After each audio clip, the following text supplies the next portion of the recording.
Hello, everyone. Welcome to our webinar here today.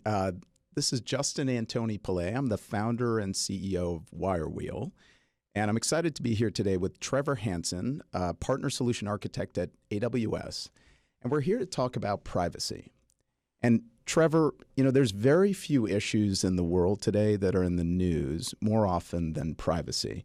You can't turn on the TV, read a newspaper, look at any kind of international discussion, even everything from 60 Minutes to speeches by world leaders around the world, where the issue of privacy is not now front and center.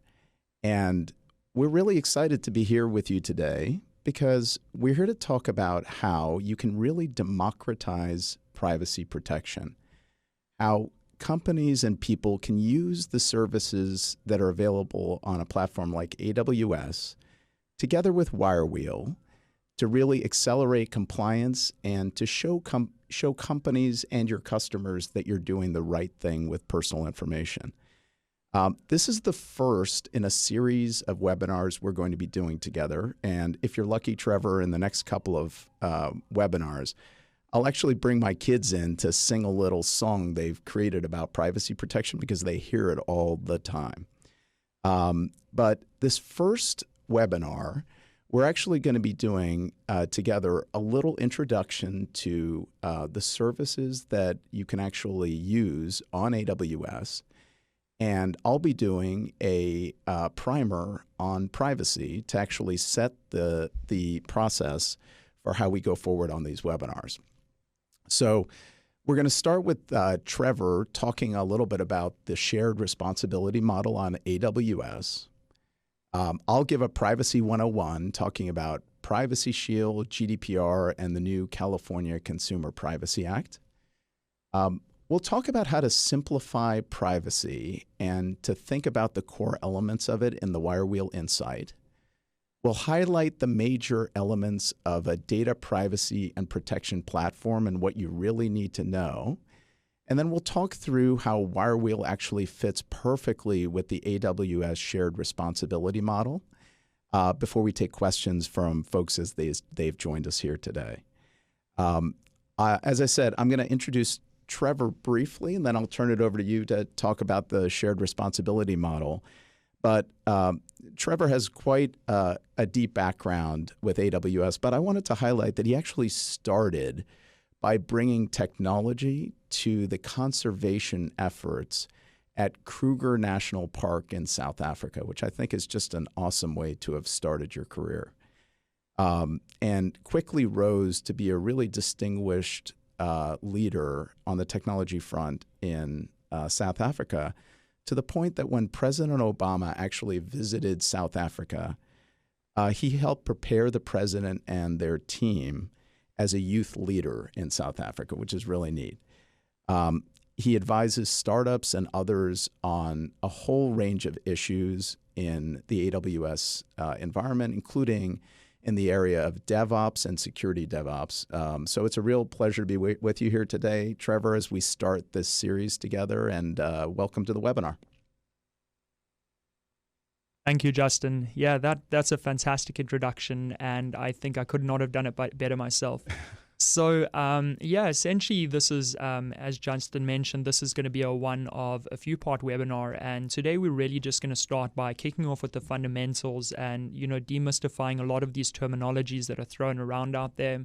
And the goal is to kind of prepare you with, just getting that first point through and to understand, what it would look like to leverage things like AWS in your, technical stack. And what is AWS's responsibility to ensure we're doing the right thing for you as customers? But then what would you as a customer on top of AWS prioritize and make sure that you consistently, ensuring you're doing, all the security best practices, that you're aware of all the things that you're responsible for. And yeah, so by kicking things off, I'm Trevor Hansen. I'm a partner solution architect with Amazon Web Services. And I originally joined the company in the enterprise support space. So my day-to-day role was working with enterprise companies in very different stages of their journey to the cloud. And I had witnessed, pretty much every different vertical, from companies that were exploring, AWS for day one, and companies that, were moving large workloads into AWS. And, being able to have an enterprise company that is moving over, a couple of hundred to thousands of applications into AWS, you can imagine that, there's a lot of moving parts that are happening there. And, it's easy for us to forget what security is in that bigger factor. And this, shared responsibility model was designed from day one with AWS to kind of showcase, what AWS is doing to make sure that we're providing, the same consistent experience globally in all of our, regions and availability zones, so that companies can really leverage this from day one. Then my journey sort of moved into working with startups, and I worked with accelerators and incubators, predominantly in the fintech, financial services space, and then moved over into working in the partner segment. And this allowed me to start working a lot with our DevOps partners. And this was really part of that digital transformation that's been happening over the last couple of years in technology. And the way we would traditionally build applications was, very monolithic, very, slow pace. You would have applications that were deployed, once every couple of months. But now we're seeing companies transform more to having applications, released a new version pretty much multiple times a day. And this is really, how do we make sure that security is deeply embedded into every aspect of that, and that we making sure that we're always doing the right thing for the customer, and that we're not going to be missing any, things that are out of the ordinary, and pretty much just, keeping this as the highest priority. So for those that have joined this webinar, I'm really going to kick things off really at the top. AWS has, over the last few years, really started expanding our global infrastructure. And as you can see from, on the slide there, we now are sitting at 18 regions, and this will continue growing based on, customer demand, and making sure that we're putting resources as close as possible to customers based on requirements, and also making sure that we, distributing architecture so that it can be leveraged in different regions. And the concept of a region is not necessarily just a single data center, but that region consists of multiple data centers, which we pretty much call availability zones. And as a customer on AWS, you have access from day one to be able to use these regions and all the services that we developed to be available to you in these regions on top of it. And some of our regions, slowly we rolling out new services to those regions. You may find that some of these regions still need services to be rolled out, but the majority of the part, you have those services. As soon as your account is active, you can pretty much start using those services from day one. And then you see we also have some edge locations, and edge locations allows you to be able to replicate content out to the edge. This allows you to pretty much have static content that's frequently accessed to be able to available closer to your customers to reduce that latency. And then there's a lot of other interesting things around, like, Route 53 and DNS, and being able to, ensuring you're doing certificates and redirecting. We also have, Lambda on the edge, and we'll be touching base a bit later on what Lambda is. But the interesting part as a customer is from, having access to your AWS account, you don't have any boundaries there. You can actually choose which region you want to use, and you can choose which region you want to be storing that data in. And in the terms of this webinar today, this is a really important, priority, is making sure that you're putting data in the right region, making sure that the right services are touching that data in the right way, and you're making sure that you're keeping control of who has access to that data. So part of the AWS Shared Responsibility model, originally when we started it, we had, one single shared responsibility model that sort of, had a clear line as to what AWS is responsible for and what our customers are. But over the period of time, we've iterated and added a lot more services to our portfolio. And we've actually, over, duration of time, come up with some more add-ons to that, where if we're releasing a service that steps more into maybe the containerization or more on the abstract layer, where we take on some more responsibility, allowing customers to be able to just focus on what their core business value is. And this allows us to, really do a lot of heavy lifting to make sure that, that you can leverage these services to be able to move faster, to be able to, just use the benefits of what that service traditionally should be doing. But this doesn't limit you from, having to focus on using a service in that way. You can, if you have some form of governance or regulation or requirements for your business to use something like, for example, Hadoop or say Docker, you don't have to maybe go and use our Elastic Container Service as a service that kind of has Docker as a managed service. You can actually go and just leverage something out of the gates like EC2 and deploy your own Dockerized solution on top of there, and making sure that you building it from the ground up, making sure that you're ensuring that you're doing all the right things to making sure it's a secure environment. And then if you got any requirements around certification or regulations, that your auditors have access to that. And we'll be talking about how do you provide access to those auditors to be able to, in the right way, to be able to make sure that they're validating and they don't have access to the wrong things, and how do you make sure that you only give them access for the period of time that they need access to. So we're going to unpack each of these individually, so that I can give you a bit more context into what that looks like, and then what services sort of frame in those areas. So as you can see on this first layer is the infrastructure, and the real, the poster child for this would be our EC2 service. And this would be, traditionally back in the day, before I even worked at AWS, I worked at a company where my role was one of my customers had acquired another company, and I had to, over a couple of months, put together a plan to be able to go and fetch their hardware, out of a shared data center, and over a couple of months kind of work out the plan to move those resources into their new data center. And in the mix, we threw in some new hardware and the pain of having to deal with sourcing that hardware, and then installing the necessary applications, the dependencies, making sure that all these different moving parts was it took a lot of time, and especially if you're serving customers for both of those businesses, there is a lot of gaps and opportunities for anyone to be able to take advantage of that. Everything's up in there in a company.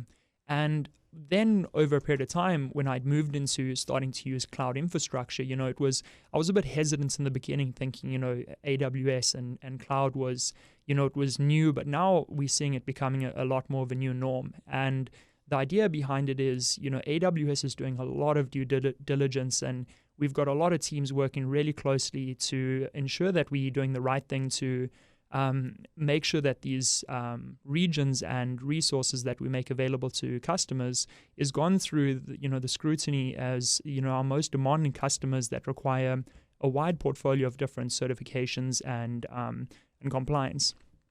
So looking at as the slide demonstrates, AWS has a couple of different areas that we have in our responsibility and ownership and our visibility. And as a customer, you don't necessarily have access to those things. That's something that we're dealing with.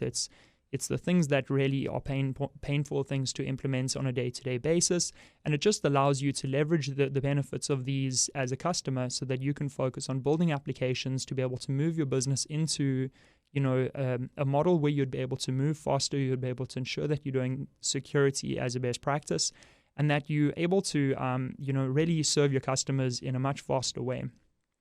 So let's unpack these individually. So as you saw previously on one of the previous slides, I spoke about regions and availability zones and edge locations. And how we really differentiate here is, each of these regions are essentially, even at AWS, a lot of employees, majority of the employees actually have no visibility into where those regions are actually, geographically placed. This is undisclosed locations. They are really hidden away from, from anyone from the company to be able to just go to those locations. And even if you were able to actually find those locations, there is a lot of security wrapping around those to ensure that, we making sure that whoever's going to be coming to that property has gone through, multi-factor authentication. They've really been assessed to make sure that they are allowed to come and do whatever they need to do. There's, been a lot of preparation to make sure that they're not coming to do anything that could be detrimental to us as well as our customers. And then once those people actually have, access on a given day and a time and a period, they won't be able to, just necessarily be able to run down the data center and be able to do what they want. They are going to be also escorted through multiple different layers of security and validation once again. And once they're in there, they'll only have really access to the things that they need to have access to. They're really going to be divided into different areas that, requires a lot more scrutiny and security for you to even get deeper into those data centers.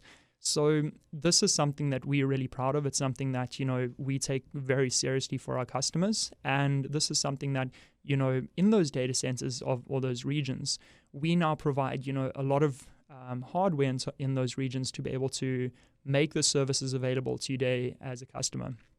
And on a day-to-day basis, we're putting a large amount of resources and pretty much we adding the capabilities of compute and storage and databases and networking.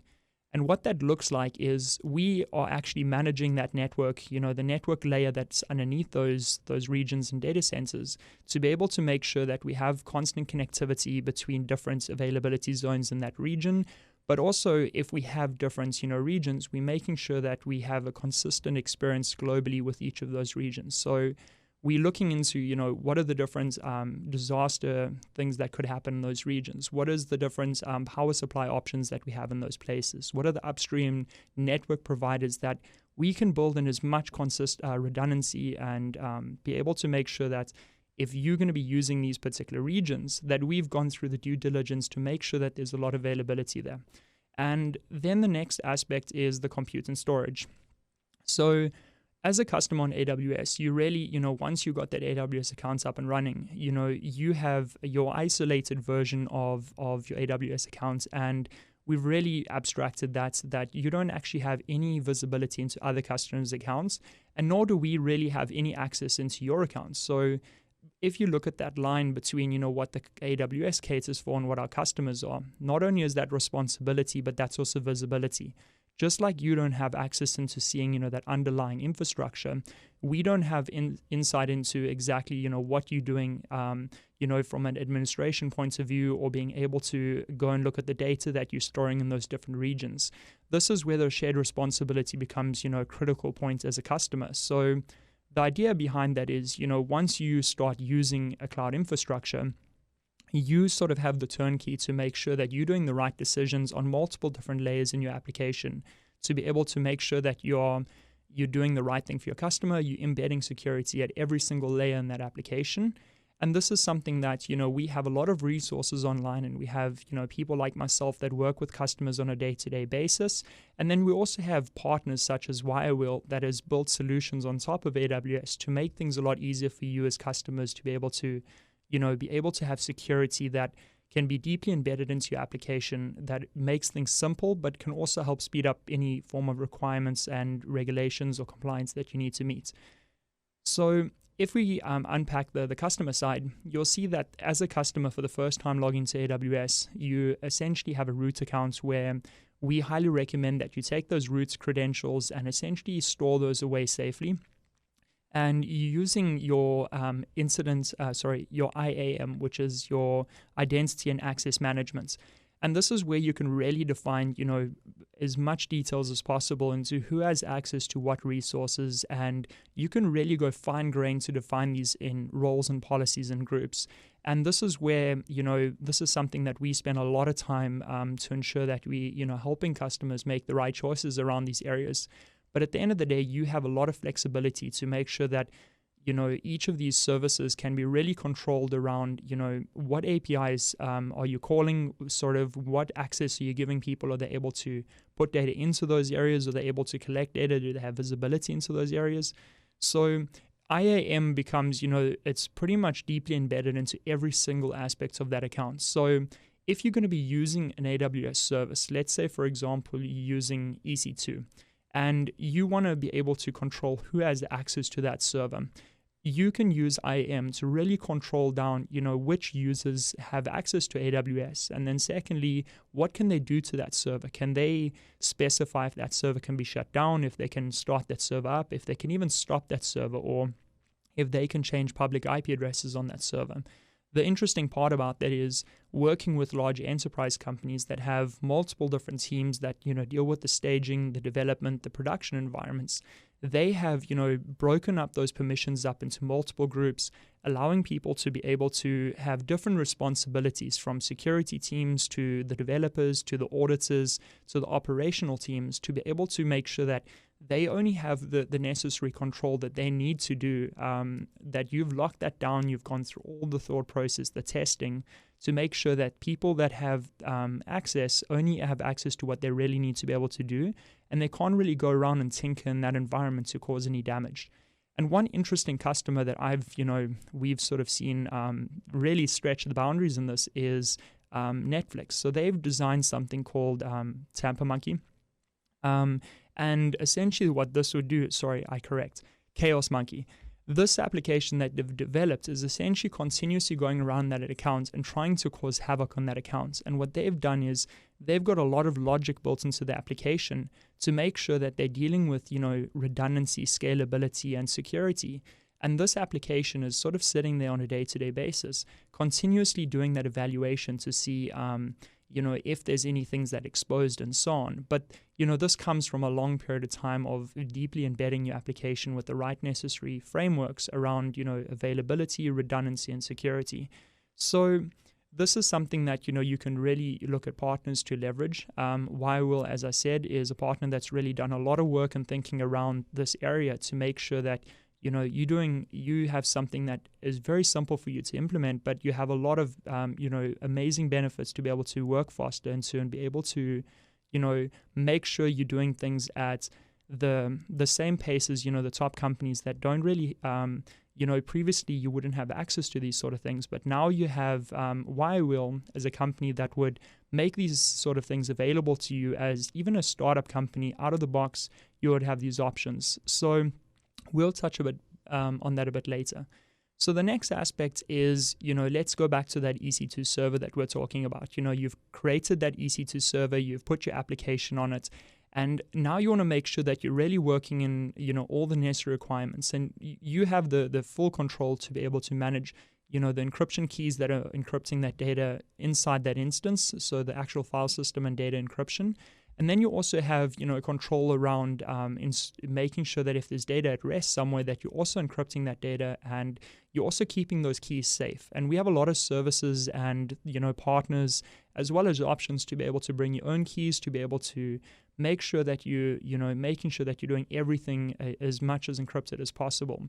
And Vanna Vogels, our CTO, actually said on stage the one day, he said that, that saying about, dance like nobody's watching you. But the funny part is, the idea of today's modern day is encrypt like everyone is watching you. And this is a principle that we highly encourage is, even if you feel that it's deeply hidden away, make sure it's encrypted. You don't want to be able to have something exposed and then that data is just open and easy for anyone to read.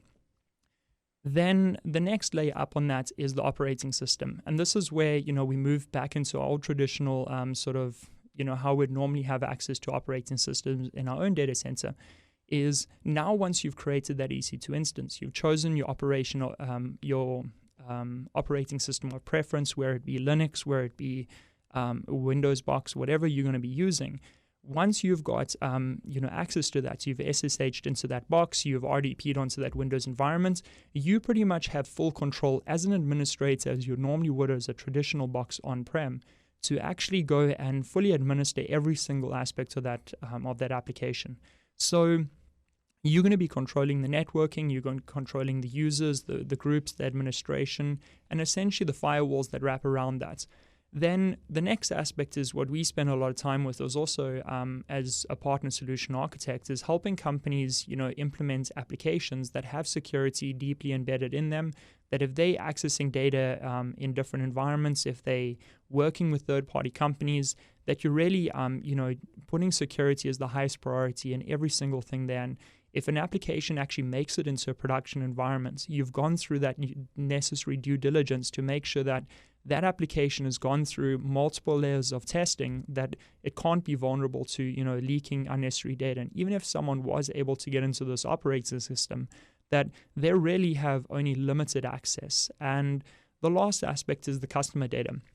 You don't really want to have customer data sitting in an operating system anymore. You want it to be sitting in a database or in a data lake that you can really control and ensure that you're encrypting that data at rest, that you're keeping those keys really locked far away, and you're leveraging all the benefits from the ground up, that you're ensuring that people don't have access to that in the first place, and you're controlling this around your IAM, which is your identity and access management.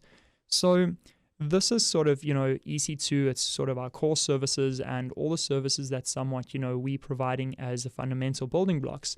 But then we move over to a good example is, let's say, for databases, and we have a service called RDS, which is our Relational Database Service. And in simplest terms, this is a service that we've created where we've taken the operating system and the platform application layer into our responsibility. And the reason why we did this is to build an application that you as a customer can leverage from day one to be able to take on the database engine of your choice and not have to deal with that underlying operating system. So we deal with the patch management, we deal with you making sure that operating system is safe, that you as a customer just have access to that database engine, you store the DBA for that, and we make sure that we're covering the high availability, the redundancy, and all those things, that you're just making sure that you're focusing on that database, who has access to that database, and much like you do with any MySQL, Oracle database. But as you can see here, we've taken some responsibility into our hands so that you can focus on just using a database of your choice. So to tap onto this, there's another area that I have to mention here is, let's say, for example, you want a MySQL database or you've got an Oracle database that you would like to preference. Essentially what you can do is, if you want to still have access to an underlying operating system and be able to administer those things, you can once again go back to the previous layer and go to EC2, create your own operating system and be able to set up that database. But then you're once again taking those responsibilities back into your hands, so that you have to make sure that you have to make sure you've installed the dependencies, you're making sure you're keeping that security and operating system safe, and you pretty much have all the controls back in your hands. But in our RDS service, we've really taken a lot of that responsibility into our hands, so that you have a service that just allows you to have a database as a service. Then in the last slide here, as you can see, we take a lot more in our abstracted services into our hands here. And this is a good example here is our S3 service. So S3 is our static content service, where simple storage service. And this is where you can store static content in an S3 bucket. So the concept behind this is, you're generating a lot of data in your environment in every moving part of that application that you have in the cloud. S3 is a place where you can really store data. You have a lot of applications that can clip onto it to help you with, machine learning analytics, being able to analyze that data. But this is a place where you can really, just focus on storing that data in a particular place, making sure you're encrypting that data, and the rest of sort of the underlying infrastructure, we maintaining that. So we have, we publish a high availability and redundancy around that. But the idea behind this is, S3 is really, we've taken a lot of that heavy lifting to make sure that you have just the necessary service to store that data in, in a safe capacity, and you can use this in multiple different ways. So when you go to your AWS console and you go to S3, you can actually specify where you're creating this S3 bucket. And this bucket you can choose in multiple different regions to be able to store that data. You can also, if there's a requirement for your business to be able to store that data in different locations, you can replicate that data. So the last thing I want to touch on is, we provide a wide range of services that help you with security best practices. And I could spend, hours talking about each one of these. But I just thought, I'd put this up here to showcase, we put a lot of thought into helping, customers to be able to make the right choices and, provide services that can clip onto an application in multiple different ways to ensure you're doing the right thing there. So I highly recommend check those out. If you have any questions around that, my email address will be at the end. Reach out to me. I'm more than happy to help you out there. But there's a couple of ways you can educate yourself here. We have public documentation around each of these services. We also have a lot of content that's produced at reInvent, which is our biggest event at the end of the year. So I highly recommend check them out. Let me know if you have any questions. Then the last thing that's just sort of relevant that I thought I'd throw in here, and it seems like the slide's gone a bit funny, but AWS, in each of those regions we specified at any point in time, we have auditors continuously auditing for multiple different compliances and making sure that we've gone through the due diligence so that for our most demanding customers, we've gone and certified ourselves to make sure that and maintaining those certifications for those customers. So from day one as a customer, you can leverage these out of the box. And when I say leverage, we've gone through the process to meet requirements here. If you need to have any of these as a customer, I highly recommend go check our compliance documentation and how you can, get an independent audit to be able to take those next steps on your side so that they're evaluating your infrastructure on top of AWS so that you can meet these requirements. So more than happy to reach out on these ones. I'm going to hand over back to Justin for him to dive into, WireWheel and how important it is for a partner to be able to clip on and help you sort of navigate this realm, and how important it is to work with companies like WireWheel to ease this, these things for you, and from day one be able to leverage these benefits. So over to you, Justin. Trevor, thanks so much. And, that was absolutely critical background, especially as we go forward in the series, to understand the various services that are actually available on AWS and where the line is drawn, where the customer should really understand that they have to think about this and make sure that they're taking responsibility for the data and the services they're using.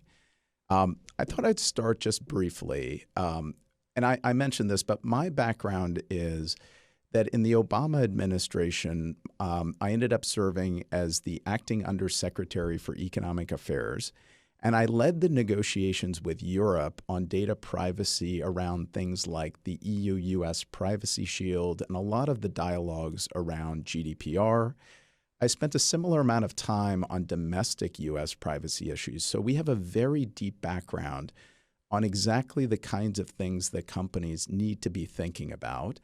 And because we have a deeply technical team too, we've been looking at how companies, small and large, can actually start complying faster with privacy and start doing the right things with personal data. The biggest takeaways I had in serving in that role in the Obama administration was privacy has become a very important fundamental human right all over the world. Countries are taking advantage of the current environment and looking at privacy as a trade issue, as a strategic issue.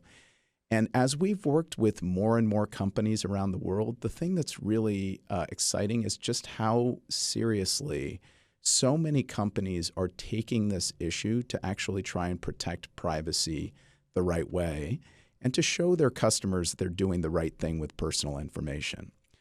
I always start with a basic slide that says, what is the difference between security and privacy? Security, if you could simplify it, is really about looking to prevent breaches or access to information in many ways that's inappropriate or not allowed. Privacy is fundamentally about making sure you're doing the right thing with personal information. And so you have to consider security when you're looking at privacy, but it's much, much broader. And a real comprehensive privacy program is not only important in terms of managing risk, but you can use it to build customer trust, and you can use it as a feature of what you're offering to your customers. And that's really the way we've taken it on at WireWheel. There are many, many different laws around the world that you're going to start seeing around privacy. So GDPR was one of the first big ones. The new California Privacy Act is another one that has become a very important one. But almost every single one of the laws around the world focus on these core issues. You have to give notice about what you're collecting and using. You have to give choice and control to the ultimate data subject, as they call it in Europe, or the person whose data you've actually collected.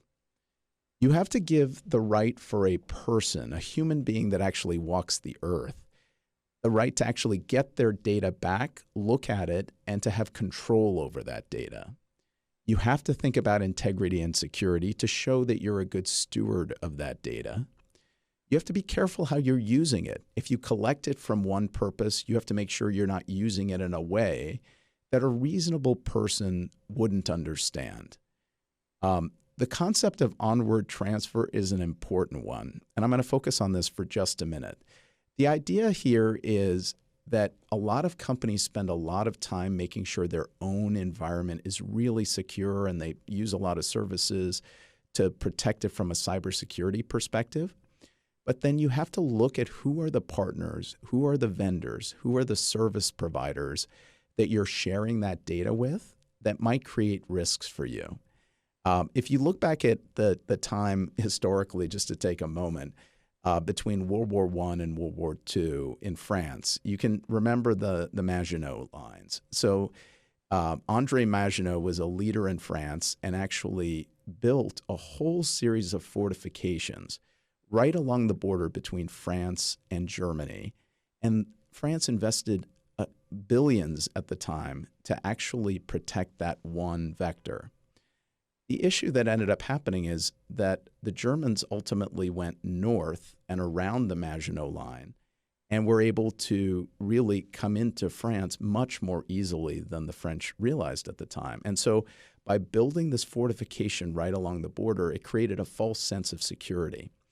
And what we actually look at the concept of onward transfer is not only thinking about your own environment, but start thinking about your partners and your vendors so that you don't have a false sense of security by only looking at your own environment. The final concept is enforcement and recourse. You really need to think about giving your customers a way to understand and take action if something has gone wrong, and you'll see that in laws around the world. I'm not going to do a huge background on privacy law around the world, but I'll spend a few minutes on this because it's important. The U.S. has had privacy law in place for a long time, and in fact, the FTC has been enforcing it, but it's fundamentally around the concept of being fair to your customers. At the end of the Obama administration, you saw the creation of the EU-US Privacy Shield.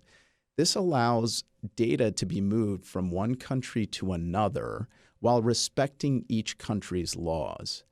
And then you're going to start seeing more and more countries and more states passing their own laws around privacy, again, to make sure that companies are actually doing the right thing with personal information.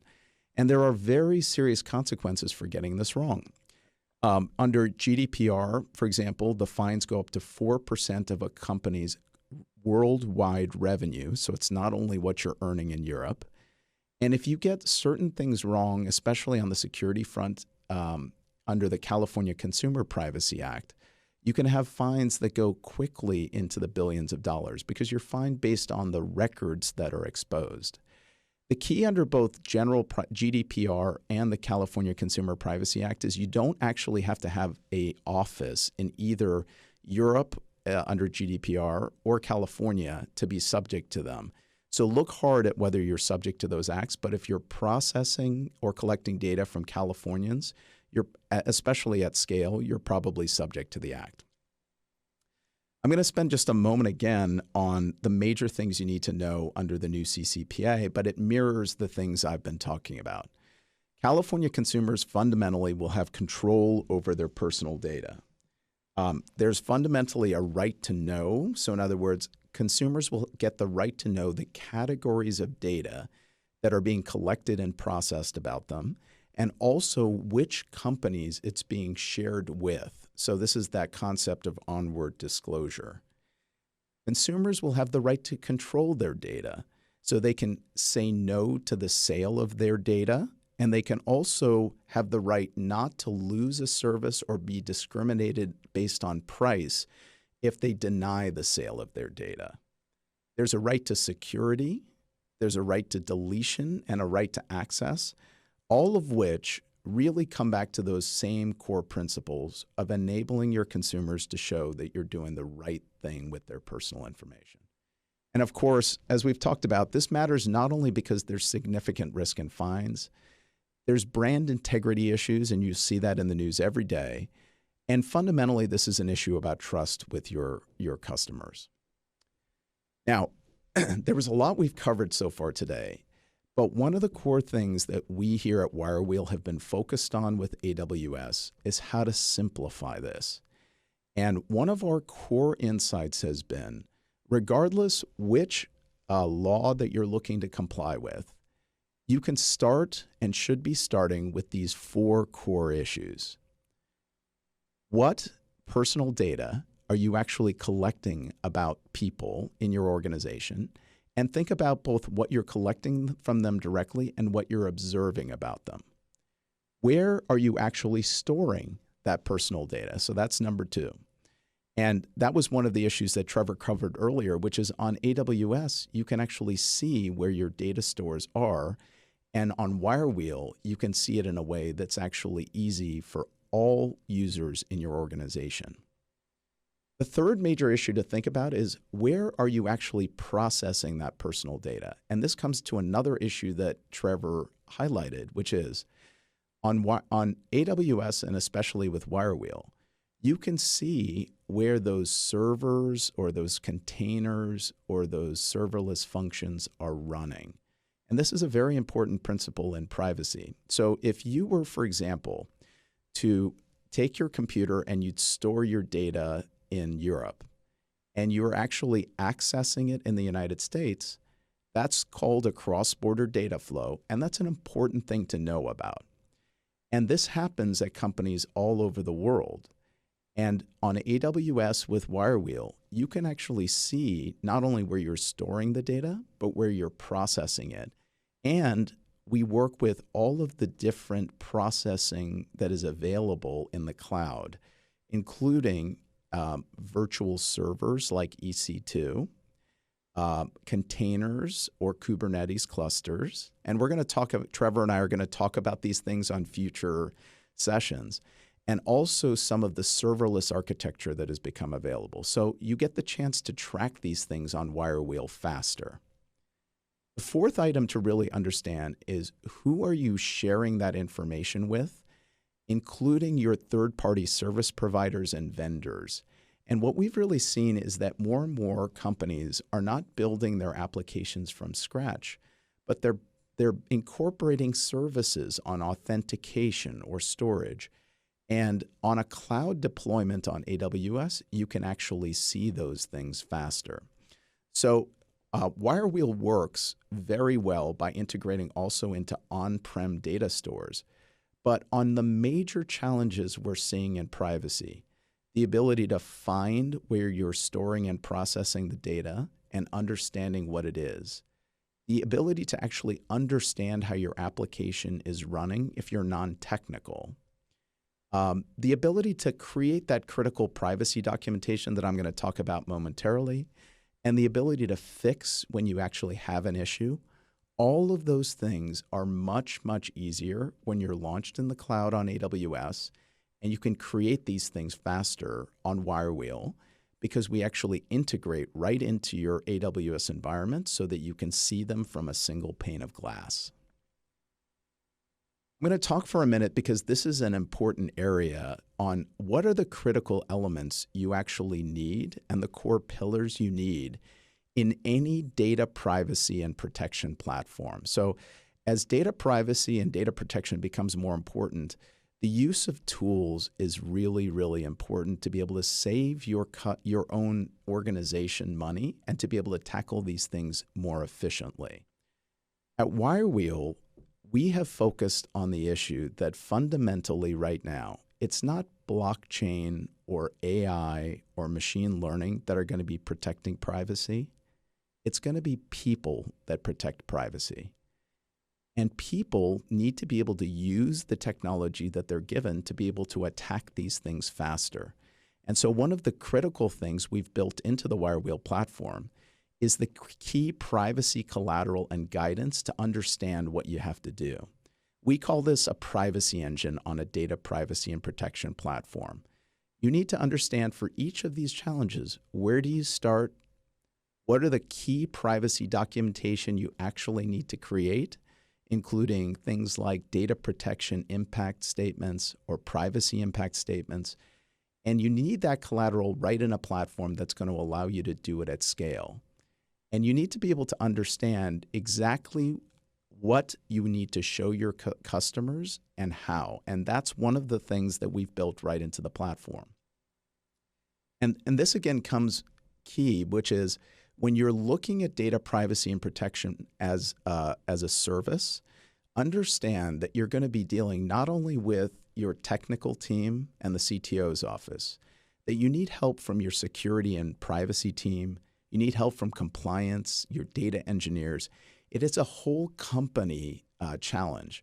And so making sure that you have a platform that's actually usable, not only by the technical side of the house, but also by those non-technical partners, is one of the critical things that you should look at when you're looking at data privacy and protection platforms. So you need to be able to collaborate easily. You need to be able to do more with less. So you'll want a platform that actually allows you to share the burden across your enterprise while actually saving you time and money. And remember that when it comes to even privacy project management, you have to collect information not only from inside your organization, you have to do it with your vendors and partners, and you have to be able to get information back to your customers. And these are all very important things that we've built right into WireWheel as we deploy on AWS. The second major thing and core pillar of a data privacy and protection platform is the ability to actually understand faster what personal data you're collecting and using. And we've all come to the point where most of us understand that personal information is much, much more than your social security number or your date of birth or your address. It's really any information that can be tied back to you. And on WireWheel, we help you tackle this by being able to integrate into those critical data stores on AWS and being able to show you the kinds of personal data that you may be actually collecting or using. The key to this is you're going to see solutions that claim to be completely automatic. And when you actually see how much data is being collected by companies and by even your own company, the idea that you can completely automate this is something you should look at very, very hard. What we do is really be able to present that information to the non-technical users, those leaders in your organization that are handling privacy, so that they can do the critical classification and understand that data so that you can show it to your customers more easily. But this core pillar of being able to do data classification and discovery straight from the data stores is one of the key features that you should look at, which will make your lives much, much easier. You need to be able to do data flow mapping. And what this really means is you need to be able to see how data is actually moving through your own data stores to your partners and back, and then see how that actually means you're moving the data geographically. And again, we have key features built in that leverage all of those services that Trevor had talked about to be able to accelerate your ability to do this key data flow mapping. And then finally, I talked about this a little bit earlier, but the ability to do vendor management for privacy is going to grow more and more as you see different vendors coming into the space. And you really need to be able to go to each of your vendors, understand what they're collecting and how they're using it so that you don't expose yourself to certain risk there. And remembering again that it's people that actually tackle privacy, you want to focus on technologies that are actually usable, not only to your technical and security team, but to your non-technical users. It really has to be beautiful and usable. And that puts you into a position where you solve the challenges for both your technical team and non-technical team. Because we have seen technical leader after technical leader really take privacy very seriously. But many of those CTOs are answering the same privacy questionnaires over and over. And with a real data privacy and protection platform that we have put in place where you can leverage your infrastructure, leverage your data stores, and put a single pane of glass that even your non-technical users can actually understand, it enables those other partners you have to do the right thing and to help take that burden off of the technical side of the house. So I know we're getting a little short on time and we want to be able to take questions here today as well, Trevor. But what I wanted to highlight here is really how AWS can leverage all of those services that Trevor identified to speed compliance. So remember, one of the main challenges that we talked about is you have to be able to find it. When I say find it, when you're a privacy professional or you're a COO or you're part of the compliance team, you need to be able to find where are the data stores, Where is that processing occurring? Finding what kind of personal data. As you can see from what Trevor identified, because AWS collects that information, and because we at WireWheel actually can bring that information to you fast, it makes the find it problem much, much easier. And I should talk about this for just a minute. I'm going to actually have Trevor weigh in on this for just a second. But WireWheel actually integrates into your AWS environment using something called cross-account access. That means we don't plant any agents in your AWS environment. And Trevor, would you mind just covering for a moment what cross-account access is? And I can talk about why that's so important. Sure. Yeah. So previously, in old school applications, we'd usually provide username and passwords for people to be able to have access to those environments and that data. But now moving into cloud-based strategy in AWS, you'll see that all of our services are API driven, and that means you interact with each of those services from an API. And that API is essentially an endpoint for that service. It allows you to, as a user, communicate with that application and be able to negotiate things at multiple different layers. And you asked about cross-account roles. Now, in the cloud, you as a customer, you would have a dedicated account that all your resources will be running in. But as a third-party company, you want to dedicate, somebody else to have permissions to do something in your accounts, where it be seeing something for visibility, or if it's a third-party company helping you develop applications in your accounts. This is where you can generate, temporary credentials or a role-based solution where there's a very clearly defined policy what they can actually do in that account.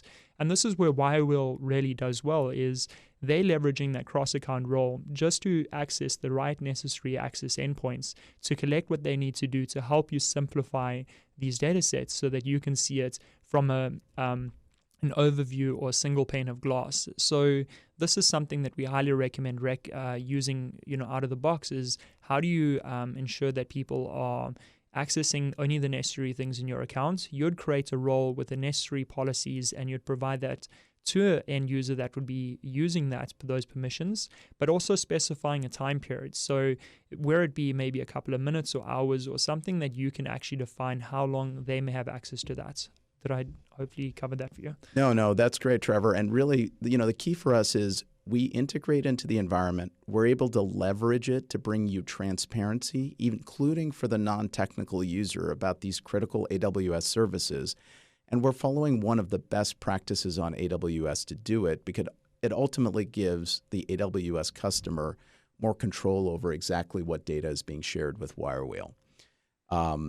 And remember, so from an ability to document these critical items in your privacy documentation on WireWheel, and then to be able to continuously monitor your data. Now, we leverage, again, a number of AWS services to be able to alert your privacy team if there are specific risks with sensitive data sets or with personal data sets in a way that you can address those faster and mitigate your risks. And that's one of the key things that you get out of WireWheel is much more continuous monitoring of your environment, and especially for privacy-related risks. So here we really highlight how you can use WireWheel and AWS to speed and accelerate your privacy program, and also really start featuring privacy to your customers. And when we look at what every one of our business leaders and your sales leaders actually will tell you about closing deals, they will tell you if you really have a set of resources available that show that you're GDPR compliant with the California Consumer Privacy Act, if you show that you're doing the right thing with that personal data that you're getting, you can start to close deals faster. And so first, you can collaborate faster on WireWheel. You can distribute the work around your organization. You can collaborate between your tech team, your privacy team, your security folks, and also any outside consultants that you're using, legal or on the privacy side. And there's some terrific large and small privacy consultants that can actually help companies tackle this. On WireWheel, you can actually share the right information with the right members of your team, collaborate, and get that work done much, much more quickly. On WireWheel, because we also then leverage your AWS environment and we leverage the ability to integrate into the underlying data stores themselves, you start to develop privacy intelligence. And you can start seeing information that actually matters to protecting the privacy of your customers. For example, if data stores that contain really personal or really sensitive information become exposed from a privacy perspective or a security perspective, WireWheel will alert you that a data store is not encrypted or the data is not being encrypted in transit, but we service and surface those insights that are actually necessary to protect privacy of sensitive data. We also have the infrastructure to be able to start managing access requests that you get from your customers. And this is a very important part of the privacy exercise. The idea is that when a customer actually asks for that data, you have to be able to find it, clear it so that you're turning over the right information, and then deliver it to the customer. And that entire journey can be managed on WireWheel because of the infrastructure that we are actually building. You have the ability also to do one-click reporting. So this information that you're collecting from your team members or through the infrastructure or data stores can be put right onto that critical privacy documentation that you need in privacy impact assessments, things called records of processing, or other privacy documentation that you can find right on WireWheel. And then you not only can build your privacy program and you can not only capture that critical privacy documentation, but your product privacy page right now is probably a real lost opportunity. If you go to your own website and you type in privacy, the thing that comes up is probably a privacy page that looks like it was built in 1998 with just a block of text for your customers to look at. And on WireWheel, you can build something for your customers that actually highlights what you've been doing to protect their privacy and that shows your customers exactly what they need to know in order to trust you with their data. And that's a critical element we've actually taken on in WireWheel by leveraging that AWS infrastructure, is that you can start turning privacy into a feature of what you're offering to your customers. And so not only do you go to AWS to get elasticity and scalability and better security, but you can actually start highlighting what you as a small, medium, large, or big enterprise are doing to actually do the right thing with your customers' data, and that's something that you can do with WireWheel and AWS. How AWS customers are actually using WireWheel? They face the challenge of having lots of personal data, often data they're both observing and storing in different kinds of data stores, including S3, blob storage, or S3, RDS, or things like DynamoDB, other services on AWS that allow you to store data. But privacy teams, compliance teams often have very tight budgets, and you're working with a small team. And you might have internal team members that need to collaborate on privacy, but you might also have to do a review of your vendors, and you have to collaborate often with an outside privacy consultant or a lawyer. And all of that becomes much faster on WireWheel. And so you start to alleviate and make much easier this burden on your technical teams, because if you go to many of your CTOs or your security officers, they have built your applications to do the right thing with personal data, but they're often answering the same privacy questionnaires, both from their customers or from your own team, but you're answering them over and over. And by building this single pane of glass on WireWheel, where you can see where your data is stored and processed and what kind of data you're collecting and using, you start to really empower the folks on your team who are handling privacy to lift that burden from your technical teams so they stop answering those privacy questionnaires over and over. And what we've seen with customers who are actually using WireWheel on AWS is an immediate return on investment on project management. Large enterprises are managing huge privacy programs with hundreds of third-party vendors, dozens and dozens of different applications and processes with very small teams. And you'll see some of the customer attestations or proud customers we have right on our website. And then you can leverage AWS for not only data discovery, but to do the classification and mapping, all of which works much, much faster than it would be if you were on-prem. And so we've seen customers have reduced time and effort to really find and classify that data. We've seen customers who are able to manage large privacy programs on the WireWheel platform deployed on AWS. You can conduct those internal reviews, capture that privacy documentation, and then show it to your customers in a way that actually gets them to trust you faster and close deals faster. I know we've given this as a good overview today, but why don't we turn it over and see if there are questions coming in that we can answer? Yeah, so I actually have one question that sort of covers a fair amount of things, and something that's popped up quite a few times is, as a startup, in the round maybe like a Series A, where do I, how do I leverage WireWheel from the get-go, and what is this benefit for me as a startup that is maybe going to be dealing with a lot of personal data? Where do you see WireWheel clipping onto this, and how can I get started with WireWheel?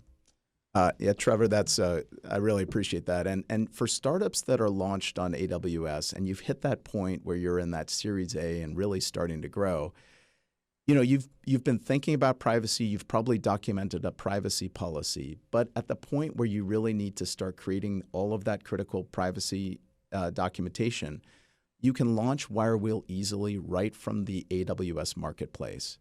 We are a total SaaS solution, so you can get to work immediately, and we have all of that critical collateral for you to be able to build your privacy program with a smaller team. Then, because you're actually deployed on AWS, we can integrate using cross-account access, and then from a single pane of glass, you can start building those data flow maps, understanding the kinds of data you're collecting, observing, and using, and accelerate your privacy program fast. So it's one of those perfect situations where a lot of companies who are deployed on AWS don't realize the value of what they've already purchased. And because we can leverage that AWS environment on WireWheel to put together that pane of glass, walk you through exactly how you build your privacy program, and then build a resource that you can use with your customers, it gives you a path where a small company that is launched on AWS can actually build a major league privacy program that competes with the bigger guys or bigger companies faster. I would like to actually follow up on that question is, this covers really well in the startup space, but where I see WireWheel really, excelling is an enterprise company that has resources globally and has a lot of moving parts. They've got, a large customer base. How does, a really, large company that has a lot of moving pieces adopt something like WireWheel today and be able to leverage these benefits immediately? So, and the enterprise customer is something that we've also, as you've heard, been working with from the very beginning. And with enterprise, you have on-prem data stores, on-prem data lakes. And because we can actually see and model the personal data out of those on-prem stores, you have a real advantage where you're able to do it not only in a cloud environment, but in a hybrid environment. You can get started immediately on WireWheel by just managing your privacy program at scale with a privacy program management engine that lets you do more with far, far less. And you can collaborate not only among your privacy team, but you can collaborate with your enterprise security team, your technical office. If you have outside consultants or advisors, WireWheel is the perfect platform to be able to allow you to both collaborate and use and rely on that expertise of outside consultants, because they can see into exactly the kind of information that you make available to your consulting team. And you have the ability to go deeper both on your infrastructure and on your data when you need to. And those modules we've built into the platform give you the ability to do it right on WireWheel. Excellent. I'm going to quickly jump to another question is, how many languages does WireWheel currently available in? So right now we are available, and our collateral is available in English, but we're building out availability in other languages.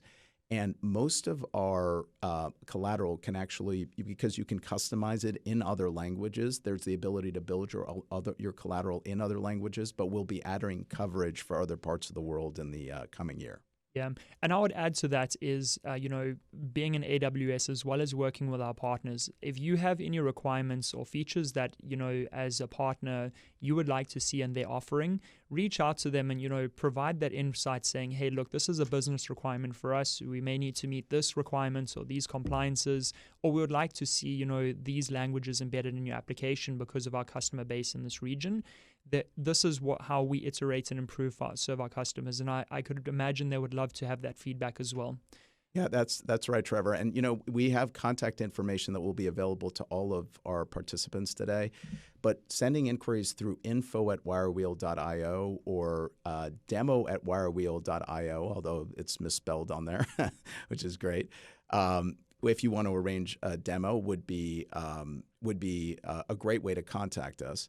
And Trevor, I might put one question back to you that I hear about all the time, which is in the privacy space, there's a lot of worry about small and medium-sized companies actually being able to comply.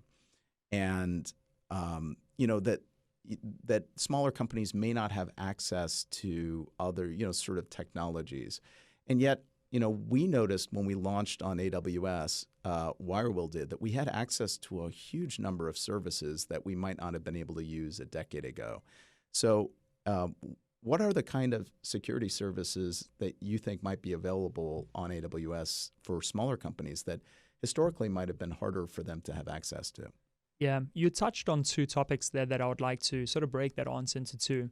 The first is from day one using AWS, you have the immediate access to the same servers as any other customer out there. You have, we've been working on a fair amount of services. Our service teams are really developing these applications to make it really deep and rich and available to every customer that has access to an AWS account. So this is something that, we're seeing, our largest customers continually asking for features and improvements on these services. And our service teams are really iterating on those applications to make those services feature rich as possible to serve that customer base. So if you're looking at, using AWS out of the box, you would find that, out immediately you would have access to any other services that any other startup or enterprise company globally is using in their day-to-day operations.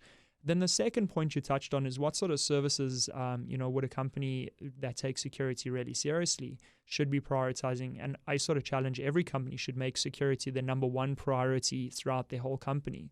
But two services that come to mind immediately is, Cloud HSM is our hardware security module service that traditionally you would have to have, an HSM module on-prem. And this is something that you would have to make sure that you securely containing, you're making sure that only the necessary people have access to it. And this is something that traditionally is quite expensive. And this is something that we're seeing quite a big move into the cloud is this module essentially allows you to store your keys where you're going to be using to encrypt your data and communication, etc. And now we provide a service, which is Cloud HSM, where we've worked closely with our vendor to essentially build out these hardware security modules that is API driven for you to use out of the box in AWS. So within a couple of minutes, you can actually provision a Cloud HSM that would be available into AWS accounts. This also meets, the FIPS level, to the level 3 compliance, and this is something you can leverage out of the box. Then if you don't require having to go all the way down to FIPS level 3, we also have our key management service that meets a FIPS level 2 at the moment, and this is allowing you to also be able to easily integrate key management into your whole application. So making sure that you're encrypting your data, you're making sure you're keeping the keys safe, and that you've got a life cycle around which people have access to that. And that you can leverage these things from day one in the application. Oh, that's that, and what you've basically covered is that you're democratizing the access to some very, very advanced security features, and you've made it available to small and medium-sized companies. Which means part of what you and I need to do on this series going forward is teach folks how to use it, how to use it more easily, and how to tackle these core problems in privacy and security using services they might not even know that are available to them. Yeah. Another thing I would add on to that, I just realized, CloudFormation is something that I'm really passionate about, allowing you to templatize a full-blown application that has all the necessary requirements in place. And you'll find that we have quick starts that we've worked really closely with our partners to be able to develop these CloudFormation templates that allow you to build out these golden standard applications on your AWS account. And you can really fine-tune that. It deploys it into your account. And a lot of this also leverages the marketplace. And this is an area where if you want to use WireWheel from today, you can pretty much subscribe to the WireWheel marketplace offering. And we have a wide range of, partners that have created their amazing software and their applications and, services that have their applications embedded in it, where you can actually subscribe to use those services and provision that into your AWS accounts from today. So if you are looking at WireWheel, playing around with the service and actually seeing what it can do, first thing, go check out their marketplace. I know they have a listing there. I think they actually have a couple of listings. And then if you do have any questions, reach out to myself, reach out to WireWheel. We're more than happy to kind of work through this. This webinar is really designed just to provide some insights. But I really see value in spending time together, whiteboarding out certain, challenges that you currently face. We all currently have, a current state versus a desired state. And we want to essentially help you get to that desired state, making sure we're doing the right things for our customers. So we really hope that you found this informative, that we've provided you with some useful information. And if you have any other questions that may come up, send it over to us. We're more than happy to help out. And thanks for joining. Thanks for joining, and Trevor, it's been great. Look forward to the next one here in a couple of months. And I think back to the work that Herman Hollerith did more than 100 years ago, where a huge innovation came out of the census, and he created some of the initial technology to actually count the census faster out of some legal requirements, and that company turned out to be IBM.